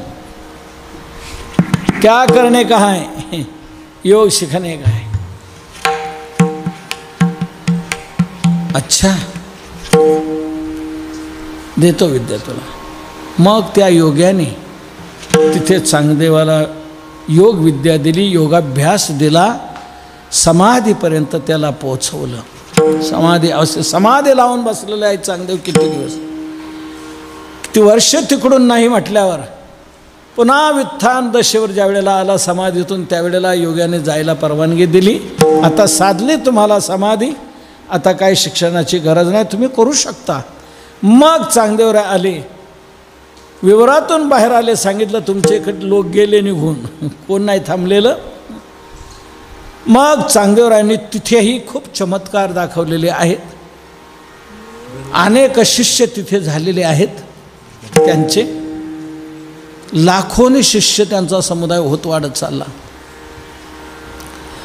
तिकडून ते निघाले आणि पूर्णा आणि तापीचा संगम जिथे आहे तिथे एदलाबाद जवळ तिथे मग सोमेश्वराचं एक मंदिर, तिथे त्यांनी मठ स्थापन केला, तिथे राहू लागले. काही दिवस तिथे राहिल्यानंतर मग तिथून इकडे पुणतांब्याला आले आणि पुणतांब्याला आल्यावर तिथे अनेक भक्त अनेक शिष्य झालेले, तिथे त्यांनी समाधी साधलेली आहे. लोक यायचे प्रेत घेऊन चांगदेवराय जिवंत करायचे, इतकी योग शक्ती त्यांच्या ठिकाणी होती. प्रेत जिवंत करायचे, लोक घेऊन यायचे, समाधी असेपर्यंत तसेच राहायचे तिथं. समाधीतून विठ्ठांदेश्वर आल्यावर ते प्रेत जिवंत करायचे. अशी त्यांची ती शक्ती. तर पैठणचे हे 2 चमत्कार, इकडच्या ब्राह्मणाने तिथे गेला आणि त्यांना सांगितलं त्या चांगदेवाला की काय ती बालकं आहेत, छोटीशी लहान बालकं, पण त्यांनी रेड्याच्या मुखातून वेद बोलवले, स्वर्गातले पितर भूतलावर आणले, त्यांना जीव घातलं. चांगदेवाला असं वाटलं, असं रेड्याच्या मुखातून वेद, ही कोणती विद्या? आपल्याला तर 14 विद्या आहे, 64 कला आहे, सर्व आपण शिकलो, परंतु आपल्याला ही विद्या नाही. आपण रेड्याच्या मुखातून वेद बोलू शकत नाही. म्हणजे अशी म्हणजे आपल्यापेक्षा श्रेष्ठ विद्या असलेला कोणीतरी आहे, कोणीतरी विशेष आहे, असं आपल्याला भेटा, म्हणजे आपल्याला ती विद्या ग्रहण करता येईल. म्हणून चांगदेव अपेक्षा करतायत. समाधीला बसले. पुन्हा 1400 वर्षाचे चिरंजीव होते चांगदेव महाराज. म्हणजे इसवी सनाच्या पूर्वी 2 वर्ष, शकाच्या पूर्वी 200 वर्ष त्यांचा जन्म झालेला. म्हणजे ज्ञानोबरांच्या यांच्या कालात ते 1400 वर्षाचे होते. विठ्ठल नामदेवरायांचा ज्ञानोबरांचा 12वा शक, 1193ला जन्माला आलेले, म्हणजे 12व्या शतकात, आणि ते त्यावेळेला 1400 वर्षाचे होते. म्हणजे शकाच्या पूर्वी, इसवी सनाच्या पूर्वी 200 वर्षाचा त्यांचा जन्म. त्या सामर्थ्याने समाधी लावून द्यायचे. काळ यायचा की काळाला थप्पड की काळ निघून जायचा. 14 वेळा काळाला त्याने परतून लावलेलं. असे 1400 वर्षाचे हे चांगदेव योगी, समाधी साधलेली, विठ्ठांदेश्वर आल्यावर प्रेत आलेली जिवंत केली. पुन्हा काही कालाने समाधीला बसले. या ब्राह्मणाने तो पैठणचा समाचार सांगितलेला, म्हणे पाहू त्यांचा योग आपल्याला येतोय का कधी. हे भावंडाने ते झाल्यानंतर तो रेडा बरोबर घेतलेला निघालेले आहे. तिथे पुणतांब्याला आल्यानंतर तिथं प्रेत दिसून आले. लोक प्रेताजवळ बसले दिसून आले. मुक्ताबाई म्हणाले, दादा आपला रस्ता चुकला. म्हणे काय? आपण इकडे स्मशानभूमीकडे आलो. तिथे लोक जे होते ते म्हणाले, हे पुरी, हे काय स्मशानभूमी आहे का? मग प्रेत कुठं नेतात? प्रेत कुठे असतात? हाती घेऊन या काठी, तुका लागला कलेवरा पाठी, नेऊन निजविले स्मशानी. स्मशानात प्रेताला कुठं नेटलं जातं? स्मशानात. इथे प्रेत आहेत. म्हणे प्रेत आहेत म्हणून तू स्मशान म्हणतेस का? हो, नाही, हे स्मशान नाही आहे. मग ही प्रेत इथं कशाला आणली? म्हणे हे महाराज समाधीतून उठल्यावर जिवंत करतात. जिवंत करतात? हो. मुक्ताबाई म्हणाले, दादा थांबा घडीभर, आपण इथं हा उठल्यावर कशी प्रेत जिवंत करतो पाहू. ते लोक म्हणलेले, घडीभर थांबून काय होणार आहे? मग 6 महिन्याने विठ्ठांदेश्वर येतात. मग त्यावेळेला मुक्ताबाई म्हणलेले, म्हणजे याला प्रेत जिवंत करण्याकरता 6 महिने घासावी लागते काय? 6 महिने तयार करावे लागते, मग सामर्थ्य येतं. मुक्ताबाई चटकन असं बोलून गेली. तिथे जे लोक बसलेले होते म्हणाले, हे पुरी, काय बोलते तू? चांगदेव महाराज कसे श्रेष्ठ योगी आहेत आणि तू या प्रकारे बोलते त्यांना. मग म्हणा या प्रकारचं नाही तर काय, 6 महिने कशाला लागतात जिवंत करायला, प्रेत जिवंत करायला? म्हणे मग तू काय करते का, दाखवते का? हा म्हणे दाखवते. दाखव. लगेच मुक्ताबाईने इकडे तिकडे पाहिलं, एक हाड तिथे पडलेलं दिसलं. हाडूक ते हाड पडलेलं दिसलं, ते उचललं. ते होतं एका कुत्र्याचं हाड. कुत्रा मेलेलं त्याचं हाड ते उचललं आणि लगेच तिथे पडलेले ते प्रेतावरून ते असं ओवाळलं. प्रेतावरून ओवाळल्याबरोबर लगेच ते प्रेत जिवंत झालं. लगेच दुसरं, लगेच तिसरं, लगेच चौथं. जेवढी प्रेत तिथे पडलेली होती, आणलेली होती लोकांनी, त्या सर्वांना जिवंत केलं मुक्ताबाईने. सर्वांना विशेष वाटू लागलं. तो ब्राह्मण तिथे होताच पैठण मंदिर. म्हणे याच पोराने तिथे चमत्कार केला. रेड्याच्या मुखातून वेद बोलवले, स्वर्गातल्या पितर जीव घातले आणि इथे येऊन ही प्रेते उठवलेली आहेत. सर्वांना विशेष वाटू लागलं. ते हाड जे होतं ते कुत्र्याचं, ते मुक्ताबाईने असं फिरवलं, ते कुत्रं जिवंत झालं. ते केव्हा केव्हा खरंच पळून गेलं. कुत्रंही जिवंत केलं. निघून गेले. चांगदेवराय विठ्ठान दशेवर आल्यावर पाहतात तर एकही प्रेत दिसत नाही. चांगदेवराय म्हणले काय या वेळेला कोरोनाची साथ असताना कोणी मेलं नाही? शासनाने आरोग्य खातं चांगल्या प्रकारे राबवलं की काय? लसीकरण झालं का काय? कोणीच मेलं नाही का या वेळेला? लोक म्हणाले या वेळेला जास्त लागण झाली होती उलट. आणि मग दिसत नाही. म्हणे मागे एका ब्राह्मणाने नाही का आपल्याला तो पैठणचा चमत्कार सांगितला होता, तीच बालकं इथे आली होती आणि त्या चिमुकलीने हा चमत्कार केला आणि ही प्रेत सर्व जिवंत केली. मग चांगदेवाला तो वाटू लागलं की खरोखर विशेष आहे. आपल्या जीवनात ही विद्या नाही. काय आपल्या जीवनात अर्थ आहे हे आपल्याला प्राप्त झालं पाहिजे. याचा अर्थ असा, ह्या सर्व आपण विद्या मिळवल्या तर ह्या लौकिकाच्या विद्या आहे, उद्धाराची विद्या आपल्याजवळ नाही. आपला उद्धार होईल असं हे स्थान दिसून येतंय. आपण जावं. तेव्हा चांगदेवरायांना यावं वाटलं, पण ते कुठं भेटतील? म्हणजे त्या ब्राह्मणाला बोलवा. त्या ब्राह्मणाला बोलून सांगितलं. म्हणे ते आळंदीचे मूळचे, इकडे शुद्धीपत्र करता पण पैठणला आलेले. आता ते परत तो रेडा घेऊन ते गेलेले आहेत. आता ते परत आळंदीला जाणार, कदाचित आळंदीला गेले असतील. मग म्हणे काय करायचं? आळंदीला जाऊ आपण म्हणे. त्यावेळेला शिष्यांना बोलवणं, आळंदीला जायचं. तेव्हा जवळचे शिष्य म्हणाले महाराज काय आपण आळंदीला जायचं त्या बालकांना भेटायला, त्यांच्या दर्शनाला जायचं. म्हणे महाराज काय बोलता तुम्ही? ती लहान बालकं आत्ताची जन्माला आलेली 5-7 वर्ष 10-12 वर्षाची, आणि त्यांच्याकडे जायचं म्हणता? 1400 वर्षाचे तुम्ही आहात, चिरंजीव आहात, मोठे महान योगी आहात, आणि तुम्ही त्यांच्याकडे जाणं छोट्याने मोठ्याकडे यावं. मोठ्याने छोट्याकडे जाण्याची काय गरज आहे?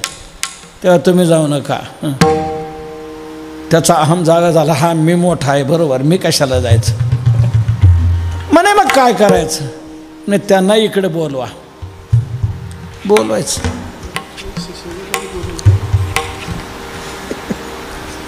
तर म्हणे काय करायचं? त्याला पत्र देऊया म्हणे. आपण पत्र देण्याकरता कागद घेतला आणि सुरुवात करायची. आता सुरुवात काय करावी? पत्र लिहिताना पहिला मायना द्यावा लागतो. मोठे जर असतील तर त्यांना तीर्थरूप लिहायचं असतं, लहान असतील तर त्यांना चिरंजीव लिहायचं असतं. आता काय लिहावं? चांगदेवाला प्रश्न पडला. चिरंजीव लिहावं तर अधिकाराने आपल्यापेक्षा मोठे आहेत. तीर्थरूप लिहावं तर लहान लहान बालक आहेत, लहान. म्हणून चिरंजीवही लिहिता येत नाही आणि तीर्थरूपही लिहिता येत नाही.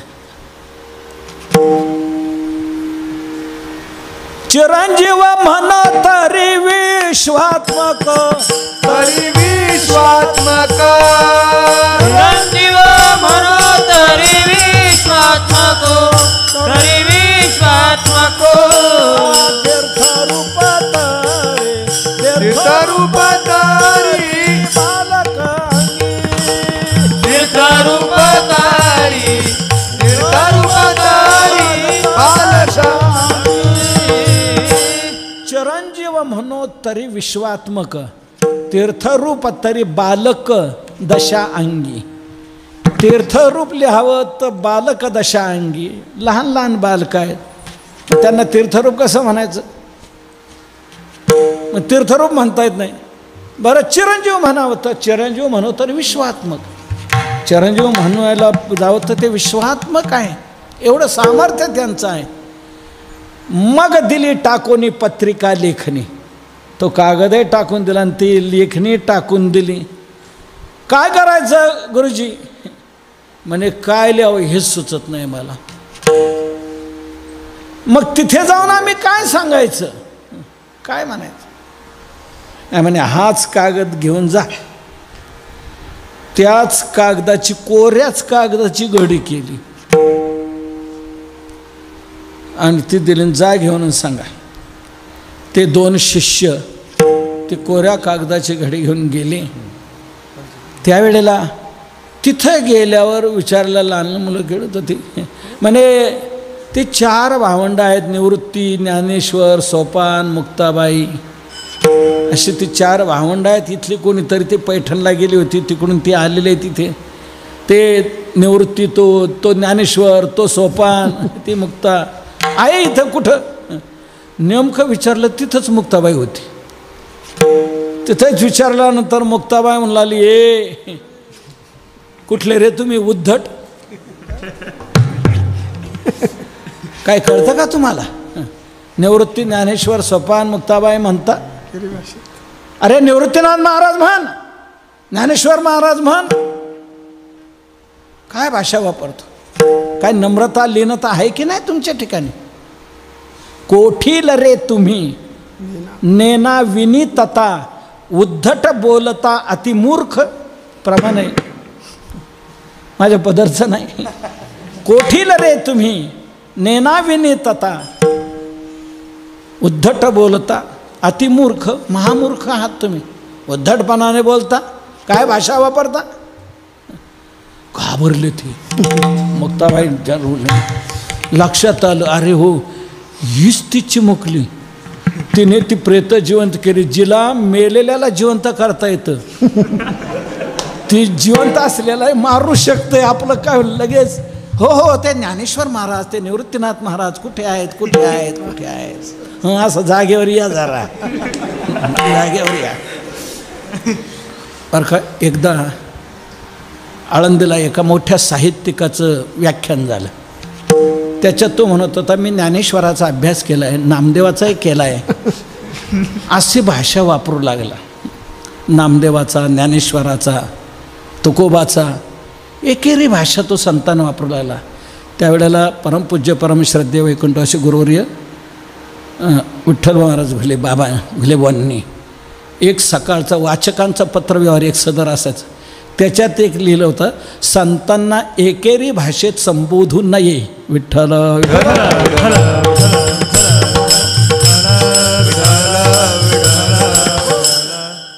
मोठी गंमत आहे. साहित्यिक संतांना एकेरी भाषा वापरतात आणि घरात गेल्यावर म्हणतात, बाईसाहेब कुठे गेल्या, आमचे बाळासाहेब कुठे गेले. म्हणजे आपल्या मुलाला आवो जावं बोलतात, बायकोला आवो जावं बोलतात, आणि संतांना एकेरी भाषेत बोलतात. विठ्ठल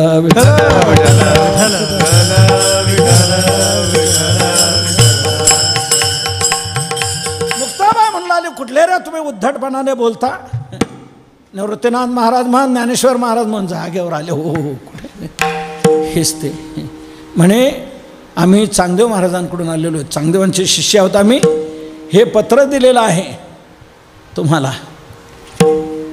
दिलं. म्हणे काय लिहिलंय?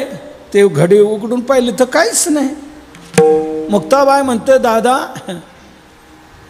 काय दिलंय त्या चांगदेवाने? काय म्हणणं आहे? काहीच नाही म्हणे याच्यात लिहिलेलं, कोराच कागद आहे म्हणे. ज्ञानोबा बघ बरं तुला काय याच्यात लिहिलेलं दिसतंय का, काय वाजलं? नाही म्हणे कोरच आहे. मुक्ताबाई म्हणू लागली 1400 वर्ष जगून चांग्या कोराच राहिला काय? काय केलं 1400 वर्ष? कोरा कागद दिली, घडी करून पत्र दिलं. काय पत्र दिलं? निवृत्तीनाथ म्हणतायत ज्ञानेश्वरा तर काय करायचं? ज्ञानोबाराय म्हणतात दादा कोरा हे चांगलं आहे, त्याने कोरच पाठवलं हे चांगलं आहे, म्हणून चांगदेव कोरा आहे हे चांगलं आहे. कोऱ्यावर आपल्याला काहीतरी घडवता येईल. कोरिया अक्षर उमटे कसोटी रतिदाय हाटी विकावया, रतिदाय हाटी विकावया. कोरिया उमटे अक्षरी रतिदाय हाटी विकावया, रतिदाय हाटी विकावया. अगं मुक्ता कोरा आहे ते बरं आहे, कोरिया अक्षर उमटे कसोटी. कोऱ्यावर आपल्याला अक्षर चांगल्या प्रकारे लिहिता येतील. ज्याने पहिली चिडबिड करून टाकलेली आहे, काहीतरी गिरवलेलं आहे, ते काय कामाचं? ती रद्दी आहे रद्दी. तिचा काय बघ, ती बाजारात विकायला जाते, पुढ्या बांधायला कामाला. रद्दी जाय हाटी विकावया. कोरा आहे ते चांगलं आहे, म्हणजे मग काय करायचं? निवृत्तीनाथ म्हणाले ज्ञानोबाराय खरंच चांगलं चांगलं आहे, कोरा आहे. त्याने कोरा कागद का फटवला, त्या कोऱ्यावर आपल्याला काहीतरी घडवता येईल. मग काय करा? याच कागदावर त्याला बोध द्या, त्याला बोध द्या, त्याला उत्तर द्यायचं आहे. मग ज्ञानोबारायांनी काय केलं? तो 14 विद्या 64 कलांनी युक्त आहे. 64 कला त्याच्याजवळ आहे, पण जीवनाच्या उद्धाराच्या दृष्टीने जी खरी 65वी कला असायला पाहिजे तीच नेमकी त्याच्याजवळ नाही. म्हणून 65वी कला साधण्याकरता याला 65 ओव्यातून आपण बोध करूया. म्हणून 65 ओव्याचं पत्र ज्ञानोबारांनी त्याच कागदावर लिहिलं. तीच आहे चांगदेव 65. 65 म्हणजे 65 ओव्याची ते चांगदेव 65. त्यात ज्ञानोबारांनी चांगदेवाला केलेला उपदेश आहे, दिलेलं पत्र आहे. त्याची सुरुवात असे, स्वस्ती श्रीवटेषु जो लपोनी जगदाभासू दावी मग ग्रासू प्रगटला करी. ही पहिली ओवी. तशी 65 ओव्याचं असं ते पत्र दिलं आणि सांगितलं जा घेऊन. ते पत्र घेऊन ते शिष्य आले, चांगदेवाला दिलं. चांगदेवाने ते वाचून पाहिलं, पण एकाही ओवीचा बोध झाला नाही. काय कळलं नाही. 65 ओव्यातून लिहिलेला तो ग्रंथ म्हणायला हरकत नाही, छोटासा चांगदेव 65. त्याला कळेना. तेव्हा त्याने विचार केला, हे पत्र म्हणजे आपल्याला बोध आहे, आपल्याला उपदेश आहे. काही कळत नाही तर शेवटी त्यांच्याकडेच गेलं पाहिजे. त्यांना शरण गेल्याशिवाय उपयोग होणार नाही. म्हणून शिष्यांनी पहिल्यांदा थांबवलं. आपण काय जायचं, ते लहान बालके त्यांना इकडे बोलून घ्यायचं. आपण मोठ्यानं कुठे छोट्याकडे जायचं असतं, छोट्यांना मोठ्याकडे बोलवायचं. बऱ्याच वेळेला गुरुजी चांगले असतात, त्यांचे शिष्य त्या गुरुजींना बिघडवतात. विठ्ठल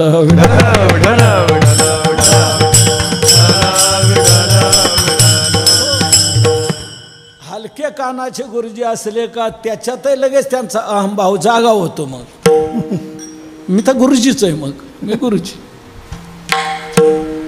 त्यावेळेला बोध होईना. त्या 65व्याचा काही अर्थ कळेना. शेवटी चांगदेवाने निर्णय घेतला, तुमचा आता मी मान्य करणार नाही, आता मला जायचं तिकडे. आलेलो टांगणी चांगदेव, आलेलो टांगणी चांगदेव, आलेलो टांगणी चांगदेव, आलेलो टांगणी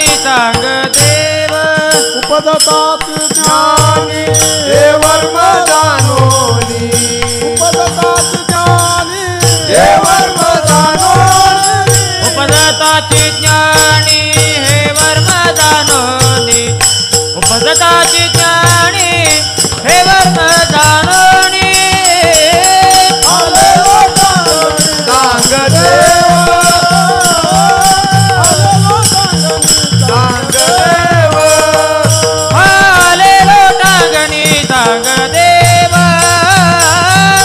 आले लोटांगणी सांग देव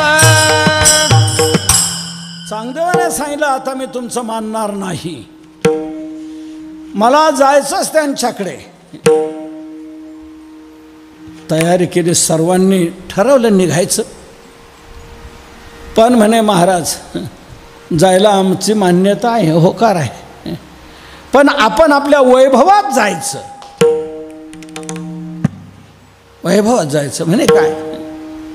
आकाश मार्गाने जायचं, वाघाचं आसन करायचं, सर्पाचा चाबूक करायचा आणि आकाश मार्गाने जायचं. हा म्हणे जायचं. केली तयारी, वाघावर बसून आकाश मार्गाने सर्पाचा आसन घेऊन आलेले आहेत. अगोदर 2 पुढे पाठवले होते चांगले. तेव्हा ज्ञानोबा आधी 4 भावंडं सकाळच्या वेळेला भिंतीवर बसली होती, हिवाळा होता, ऊन खात होती. बसले असताना ते 2 शिष्य आले आणि म्हणू लागले, आम्ही मागे आलो होतो, आपण पत्र दिलेलं आहे, आता विनीत होऊन बरं का, आता उद्धट गाडी नव्हती, नम्रतेने सांगितलं की आपण पत्र दिलं. ते पत्र दिल्यानंतर महाराजांनी वाचून पाहिलं, पण त्यांनी निर्णय घेतला की त्यांच्याकडे आपल्याला जायचंच म्हणून. येता येत आता म्हणे कुठे येतात कसे म्हणे, ते बघा ते बघा ते बघा, आकाश मार्गाने वाघावर बसून येत आहे, सर्पाचा आसूड आहे, अशा आकाश मार्गाने ते तुमच्याकडे येणं निघालेत. असं निवृत्तीनाथ म्हणतायत. अगं ज्ञानोबाराय, अगं मुक्ता म्हणे काय दादा, मोठी योगी आहेत ते, 1400 वर्षाचे, ज्येष्ठ आहेत, श्रेष्ठ आहेत. श्रेष्ठांचा ज्येष्ठांचा आदर करावा लागतो, त्यांचा सन्मान करावा लागतो. आपण ते इतके मोठे योगी आपल्याकडे येत आहेत, तर आपण त्यांच्या सन्मानाकरता पुढं गेलं पाहिजे. जसं परदेशातले पंतप्रधान येतात, तर आपले पंतप्रधान किंवा कोणी प्रतिनिधी विमानतळावर त्यांच्या स्वागताकरता हजर असतो, मुख्यमंत्री हजर असतात, विशेष कोणी याचे असले का, तर म्हणे आपण गेलं पाहिजे त्यांना सामोर. हो म्हणे चला, पण कसं जायचं? निवृत्तीनाथ म्हणतायत, मुक्ता तुझं काय म्हणणं आहे? माझं म्हणणं आहे, वाघावर बसून ते येत आहेत, सर्पाचं आसूड आहे, तर त्यांचा सन्मान करायला जायचं. ते जर या अभिमानाने तिकडून येत आहेत, तर त्यांना उपदेश देण्याकरता त्यांचा अभिमान गेला पाहिजे. अभिमान गेल्याशिवाय उपदेश शिरू शकणार नाही, उपयोग होणार नाही. तेव्हा अभिमान घालवण्याकरता आपण त्याच पद्धतीने सामोरं जायला पाहिजे. म्हणजे कसं सामोरं जायचं? तो वाघावर बसून आलाय, चेतनावर, सजीवावर बसून आलेला आहे. आपलं सामर्थ्य असं दाखवायचं की त्याचा गर्व गेला पाहिजे, अभिमान गेला पाहिजे, तो ज्ञान द्यायला उपयोगी झाला पाहिजे. याकरता आपण निर्जीवाला चालायला लावायचं. तो सजीवावर चालले तर आपण निर्जीवाला चालवायला लावायचं. मग काय केलं? कोण म्हणजे ज्या भिंतीवर आपण बसलोय, या भिंतीलाच म्हणू ना की चाल म्हणून. भिंतीशी केली आज्ञा चला म्हणे, भिंतीशी केली आज्ञा चला म्हणे, भिंतीशी केली आज्ञा चला म्हणे. त्यावेळेला लगेच निवृत्तीनाथाने म्हटल्यावर ज्ञानोबारांनी भिंतीला म्हटलं, ए भिंती माई, अगं चाल आता, चांगदेवाच्या सन्मानाला सत्काराला सामोर आपल्याला जायचं आहे, चाल. असं म्हटल्याबरोबर लगेच स्टॅर्ट झाली भिंत. फर्स्ट सेकंड चालू लागलेली आहे ती भिंत चालायला लागली. बैसोनियावरी चालविली भिंती चांग देवा प्रती दिली भेटी चांग देवा प्रती दिली भेटी बैसोनियावरी चालविली भिंती चांग देवा प्रती दिली भेटी चांग देवा प्रती बैसोनियावरी चालविली भिंती चांगदेवा प्रती दिली भेटी. भिंतीवर बसले, भिंतीला आज्ञा केली चाल, भिंतीशी केली आज्ञा चला म्हणे. ती चालायला लागलेली आहे. ते सेवक पाहत आहेत जे सांगायला आले होते ते. बापरे बा, काय सामर्थ्य आहे. आपली चेतनावर सत्ता, या बालकांची जडावर सत्ता आहे. भिंत चालते आहे. भिंत चालत चालत कुठपर्यंत गेली माहिती आहे का? तुम्ही म्हणाल त्या कॉर्नरवर भैरवनाथ मंदिराच्या जवळ तिथे भिंत दिसते ती, तिथे नाही.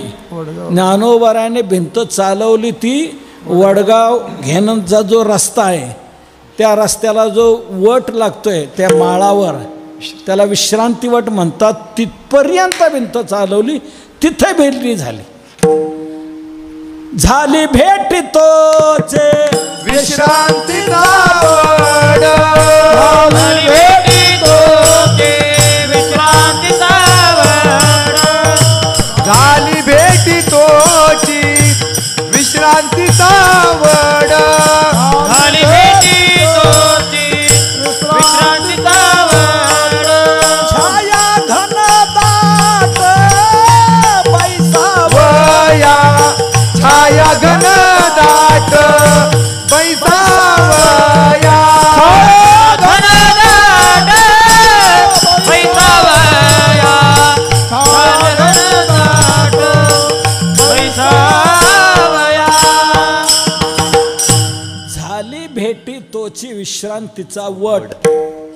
भेटी झाली तो विश्रांतीचा वट. जिथे भेट झाली तो आहे विश्रांतीचा वट.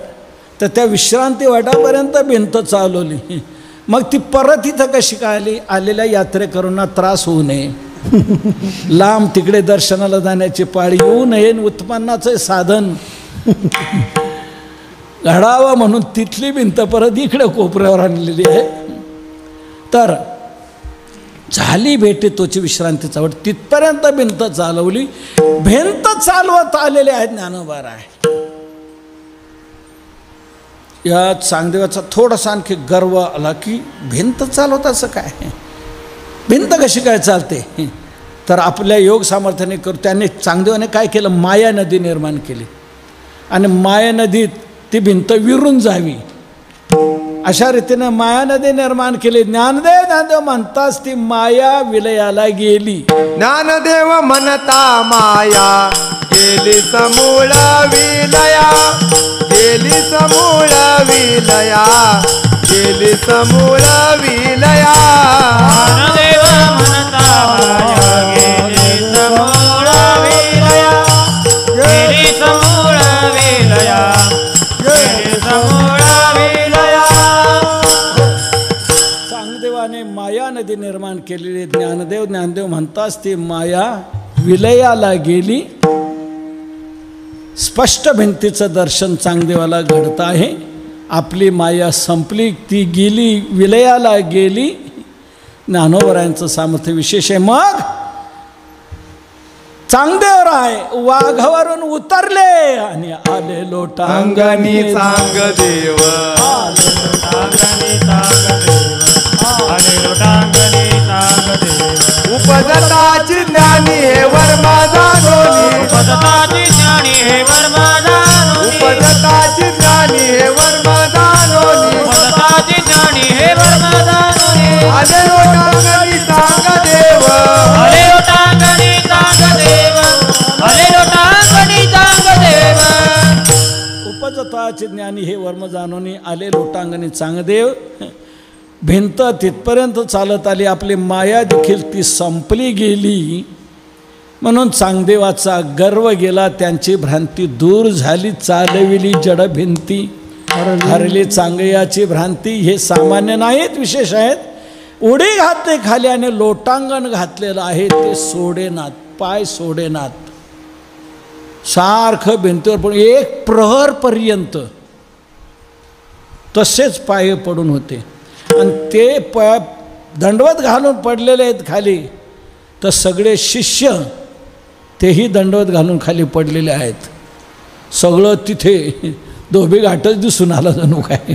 सगळ्यांचे कपडे वाळतात, ते कपडे तसेच दंडवत घालून पडलेले सगळे लाखो शिष्य होते ते. तेव्हा निवृत्तीनाथ म्हणताय, ज्ञानोबा आहे बस झाला, आता त्याला उठवा. इतकं नको, उठवा त्याला, आता आलाय तो जवळ, आता लोटांगण घातलेला आहे, झालंय, आता आपल्याला बोध द्यायला तो योग्य झालेला आहे, आता हरकत नाही. ज्ञानोबा उठले गेले, चांगदेवाला उठवलं आणि उठवल्यानंतर आलिंगन दिलेलं आहे. सर्वांनी आलिंगन दिलं. सर्व आल्यानंतर मुक्ता, अगं या चांगदेवाला बोध कर तू. मग मुक्ताबाईने चांगदेवरायांना बोध केला. बोध झाल्यानंतर चांगदेवाची भ्रांती पूर्णतः गेली, मूलतः भ्रांती संपली गेली आणि आत्मस्वरूप स्थितीला चांगदेवराय प्राप्त झाले. म्हणून पुढे चांगदेवरायांच्या मुखातून उद्गार निघाले की खरं मी आज जन्माला आलेलो आहे. चांगदेव म्हणे आज जन्मालो, गुरुपुत्र झालो मुक्ताईचा, गुरुपुत्र झालो मुक्ताईचा. चांगदेव म्हणे आज जन्मालो, गुरुपुत्र झालो मुक्ताईचा, गुरुपुत्र झालो मुक्ताईचा. चांगदेव म्हणे आजीची जन्मलो, गुरुपुत्र झालो मुक्ताईचा. आजच मी खरा जन्मलेलो आहे. आजचा माझा हा खरा जन्म आहे. स्वरूप स्थितीवर, जागृतीवर येणं हाच खरा जन्म आहे आणि हा जन्म श्रीगुरूच देत असतात. म्हणून चांगदेवराय म्हणतात, आज मी खरा जन्माला आलो, गुरुपुत्र झालो मुक्ताईचा. ज्ञानोबरायांनी जड भिंत चालवली, चांगदेवाची भ्रांती घालवली आणि त्याला स्वरूपस्थितीला प्राप्त करून दिलं. या बोधावर त्याला आणलं. म्हणून नाथ महाराज ज्ञानोबरांची ही अलौकिक क्रांती, एक विशेष चमत्कार सांगतात की चालविरी जड भिंती, हरली चांगयाचे भ्रांती. आणखी माझे ज्ञानोबराय कसे आहेत तर उत्तरार्धात नाथ महाराज सांगतात, मोक्ष मार्गीचा सांगाती ज्ञानोबा माझा, मार्गीचा सांगाते ज्ञानोबा माझा. मोक्ष मार्गीचा सांगाती ज्ञानोबा माझा, मार्गीचा सांगाते ज्ञानोबा माझा. साधकांचा माय बाप, करुषणे हरे ताप, सर्वाभूती सुख रूप ज्ञानोबा माझा. साधकाचा माय बाप, करुषणे हरे ताप, सर्वाभूती सुख रूप ज्ञानोबा माझा.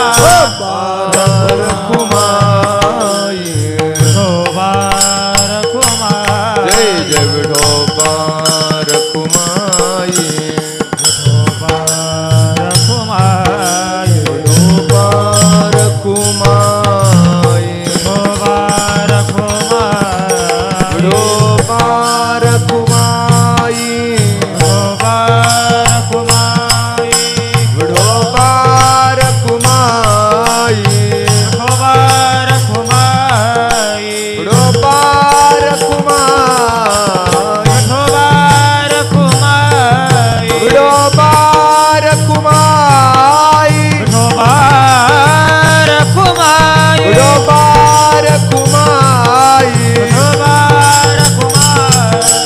जगदोबार कुमाई गोबार जगदोबार कुमाई गोबार जगदोबार कुमाई गोबार जगदोबार कुमाई गोबार जगदोबार कुमाई गोबार गोपार कुमाई गोबार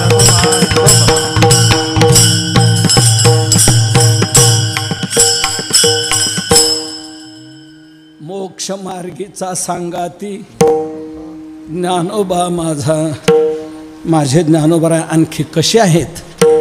नाथ महाराज सांगतात मोक्ष मार्गीचा सांगाती. मोक्षाच्या मार्गाने जाणारे जे साधक आहेत त्या साधनांना त्या साधनाच्या द्वारा मोक्षापर्यंत पोहोचवणारे असे सांगाती सोबती माझे ज्ञानोबा आहेत. कोणत्याही साधनाला त्याच्या साधनाची सिद्धी घडवून देण्याकरता ज्ञानोबाराय प्रयत्नशील आहेत. कोणत्याही साधकाचं पतन होऊ देत नाहीत. मोक्ष मार्गाची इच्छा ज्याच्या ठिकाणी त्याला मुमुक्ष म्हणतात. मोक्षाला जावं लागतं, जावं वाटतंय, ज्याला मोक्ष मिळावा असं वाटतंय ती आहे मुमुक्षुता. कथम तरेयम भवसिंधुमेतम कावा गतिर्मे कथमोस्त्युपायः जानेन किंचित कृपया व मांभो संसार दुःख क्षतिमा तनुष्व संसार बंध निर्मुक्ति कथम मे स्यात् कदा विभो इतिया सुदृढा बुद्धिर्वक्तव्या सा मुमुक्षुता वर्तव्या. संसार बंध निर्मुक्ति कथम मे स्यात् कदा कथम स्यात् इतिया सुदृढा बुद्धी ती आहे मुमुक्षुता. म्हणजे मुमुक्षुला मोक्षाची इच्छा आहे म्हणून तो मोक्ष प्राप्त होण्याकरता तो या मार्गाने चाललेला आहे. तेव्हा मोक्षाकडे जाण्याचे अनेक मार्ग आहेत. कर्म मार्गाने, उपासना मार्गाने, भक्ती मार्गाने, धर्म मार्गाने, ज्ञान मार्गाने, अनेक मार्गाने देवाकडे जाता येतं. सर्व मार्ग जे आहेत ते देवाकडे जाण्याचेच आहेत. उपायांना कमतरता नाही असं भगवंतांनी स्वतःच म्हटलेलं आहे. म्हणून पार्था पाही प्रवेशावया माझ्या ठाई उपायांची नाही केणी येत किंवा वाणी येत. उपायांना कमतरता नाही आहे, अनेक उपाय. तेव्हा ज्याला जो उपाय जमतो आहे, शक्य आहे, तो उपाय करत, ते साधना करत, ते मार्गाला लागलेले आहेत, मोक्षाच्या मार्गाला लागलेले आहेत. तर अशा मोक्षाच्या मार्गाला लागलेल्यांना सांगाती पाहिजे. सांगाती कोणी असला म्हणजे निर्भयतेने निर्धास्तपणे जाता येतं सोबती असल्यानंतर. तेव्हा कुठलीही साधना त्याचं ज्ञान करून देण्याकरता, ती साधना योग्य घडण्याकरताही सांगाती लागतो. थोडक्यात म्हणजे श्रीगुरु पाहिजे. श्रीगुरु हेच खरे सांगाती आहेत. तेच जीवाला परमात्म्यापर्यंत नेऊन पोहोचवणारे आहेत. तेव्हा स्वतःच्या मनाने कुठली साधना करू नये. साधना ही सद्गुरूच्या मुखातून जर आली तर ती साधना योग्य होऊ शकते आणि मुक्कामाला पोचू शकतो. आपल्या मनाने केलेली साधना, ती साधना सदोष होऊ शकते. ती साधना निर्दोष व्हायला हवी. निर्दोष साधना साध्यापर्यंत नेऊ शकते आणि ती निर्दोष साधना संत सद्गुरू हे आपल्या लक्षात आणून देतात. आपल्या मनाने ती साधना निवडली म्हणजे ती साधना योग्यच होईल आणि आपण मोक्षाला प्राप्त होऊ असं नाही. उलट साधूचा, सद्गुरूचा, कोणाचा सहारा न घेता आपल्या मनाने साधना निवडणारा, त्या मनाच्या मार्गाने जो जात असेल तो त्या मुक्कामाला साध्याला पोचेल असं नाही, तो त्या साध्याला मुकलाही जातो. मनोमार्गे गेला तो तेची मुकला, हरी पाठीची रावला तोची धन्य, हरी पाठीची रावला तोची धन्य, हरी पाठीची रावला तोची धन्य. मनोमार्गे गेला तो येथे मुकला, हरी पाठीचे रावला तोची धन्य, हरी पाठीचे रावला तोची धन्य, हरी पाठीचे रावला तोची धन्य. मनोमार्गे गेला तो येथे मुकला. आपल्या मनाच्या मार्गाने जो जातो तो या ठिकाणी मुकला जातो. तो साध्याला पोचेल, मोक्षाला पोचेल असं सांगता येत नाही. पण कोणी म्हणेल साधना करण्याकरता मनच लागतं ना. हा, मनच लागतं, पण ती मनोमार्गाची गती स्वतःच्या बुद्धीने नसावी. संतांच्या संगतीत जर मनोमार्गाची गती घडली तरच श्रीपतीला आकळता येत. संतांचे संगती मनोमार्ग गती, आकळावा श्रीपती येणे पंथे, आकळावा श्रीपती येणे पंथे, आकळावा श्रीपती येणे पंथे. संतांचे संगती मनोमार्ग गती, आकळावा श्रीपती येणे पंथे, आकळावा श्रीपती येणे पंथे, आकळावा श्रीपती येणे पंथे.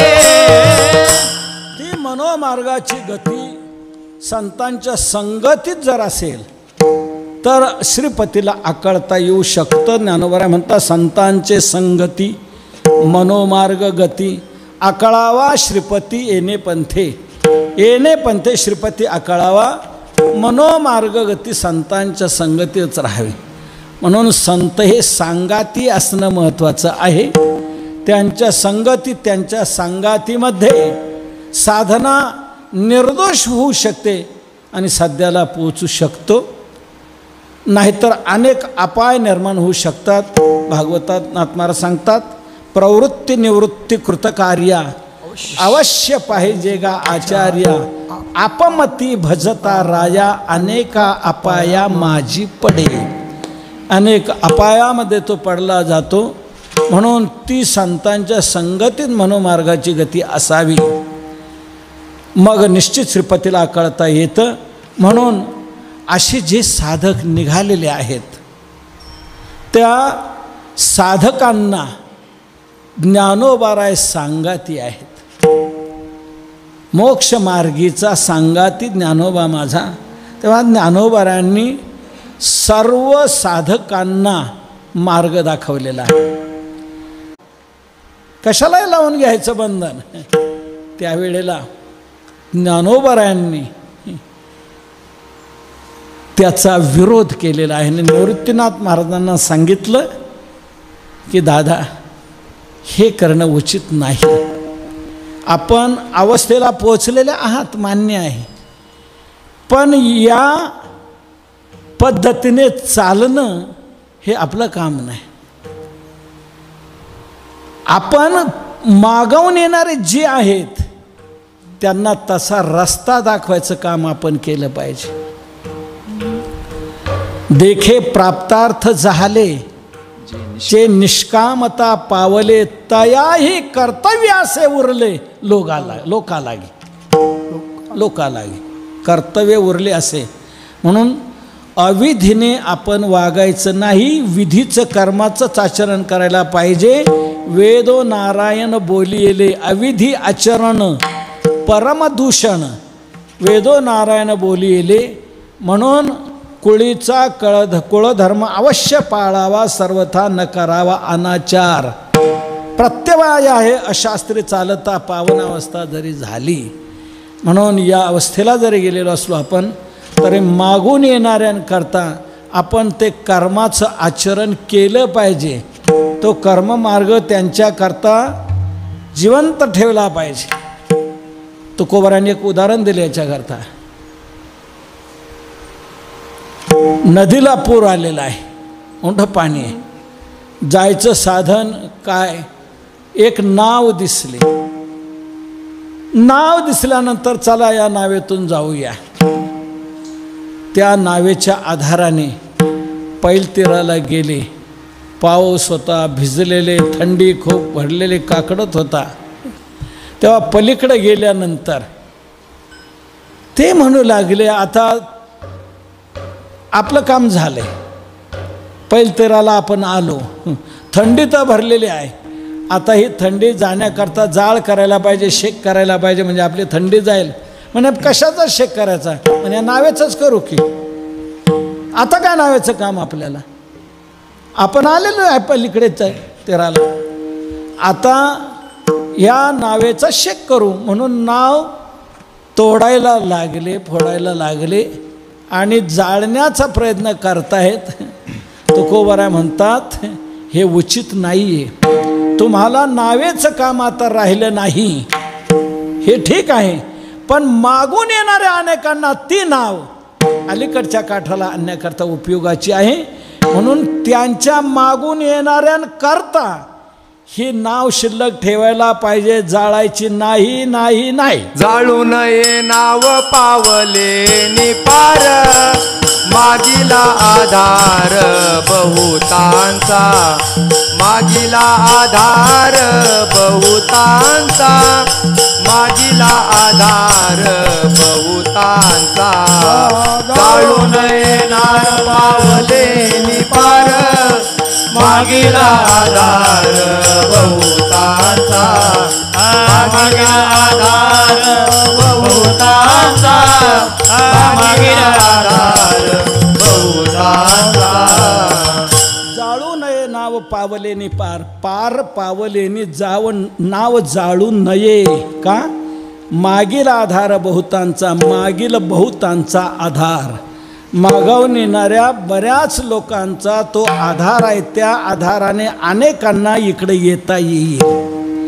म्हणून प्राप्त स्थितीला, म्हणजे प्राप्त झालेले पुरुष जे आहेत, निष्कर्म अवस्थेला प्राप्त झालेले, देखे प्राप्तार्थ झाले, निष्कामता पावले, तयाही कर्तव्य असे उरले लोका लागी, मार्गी अंधा सरिसा, पुढे देखणाही चाले जैसा.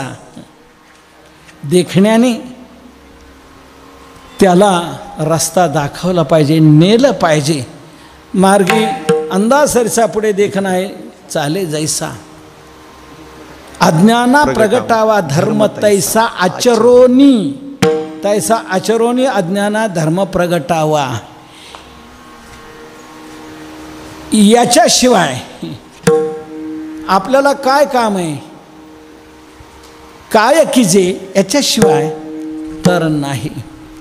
जे मागवून येणारे त्यांच्याकरता काहीतरी आधार दिसला पाहिजे. म्हणून एथ वडील जे जे करीती, तया नाम धर्म ठेविती, तेची एर अनुष्ठिती सामान्य सकळ, तेची एर सामान्य सकळ अनुष्ठिती.